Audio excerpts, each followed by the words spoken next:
नमस्ते दोस्तों, hello friends, कैसे हैं आप सब लोग? अच्छे होंगे और आई होप अच्छे ही रहें। ऑलवेज भगवान से दुआ करता हूं कि आप वो सब कुछ पाएं जो आप चाहते हैं। तो धीरज की वाणी से एक और नई कहानी सुनने के लिए आप तैयार हो जाइए। और कैसी लग रही है आपको ये stories, please please please comment box में जरूर बताएं।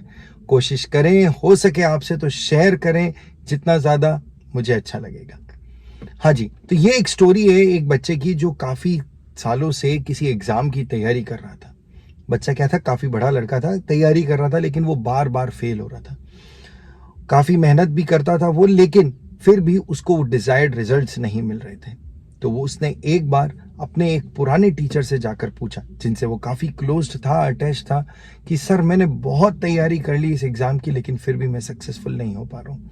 मैं कई बार सोचता हूँ कि ये नहीं वो कर लूँ, ये नहीं वो कर लूँ, लेकिन मेरे को कहीं भी सक्सेस नहीं मिल रही है। तो आप बताएं मुझे कि सीक्रेट ऑफ सक्सेस क्या है, किस तरह सक्सेस मिल सकती है, क्या तरीका है जिससे मैं सक्सेस पा सकता हूँ। तो उन्होंने, उसके टीचर ने उसे अगले दिन सुबह नदी के पास मिलने को कहा। वो भी सुबह नदी पहुंच गया, सर भी अपने नदी पहुंच गए और उसे नदी के पास में टहलते टहलते नदी के अंदर ले गए।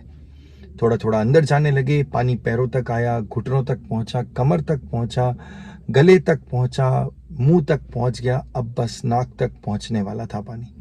तभी उसके टीचर ने, जो उसके साथ चल रहे थे, उसको फट से गला पकड़ के पानी के अंदर दबा दिया।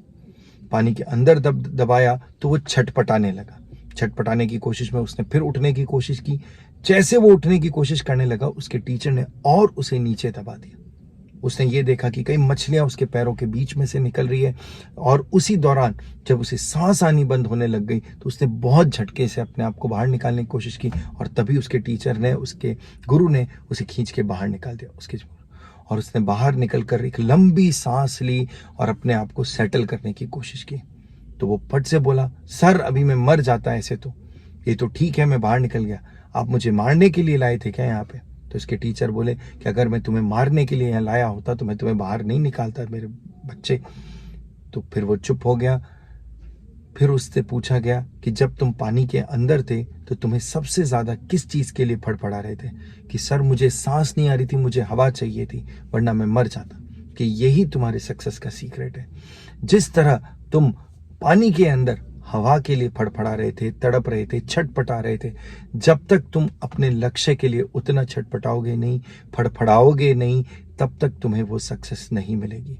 तो अपने अंदर जब भी किसी चीज को पाने की इच्छा रखो, तो उसी तरह पाने की इच्छा रखो जैसे कि पानी के अंदर उस आदमी को हवा की जरूरत थी, बिन हवा वो मर जाता।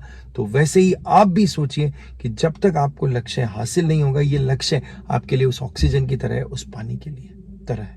अगर आप मल्टीपल ऑप्शंस देख रहे हैं, तो मल्टीपल ऑप्शंस आप तभी देखते हैं जब आपको, आपके पास में जो चीज आपको मिल रही है उससे आप सेटिस्फाइड नहीं है, या आपके पास दूसरे ऑप्शंस हैं, यानी कि आप उसको उतना डेस्परेटली डिजायर नहीं करते हो। तो जब तक आप किसी चीज को डेस्परेटली, बहुत अंदर से डिजायर नहीं करोगे, उसके लिए छटपटाओगे नहीं, तब तक सक्सेस नहीं मिलेगी मेरे दोस्त। तो ये थी आज की धीरज की वाणी। धन्यवाद, ध्यान रखिएगा, टेक केयर।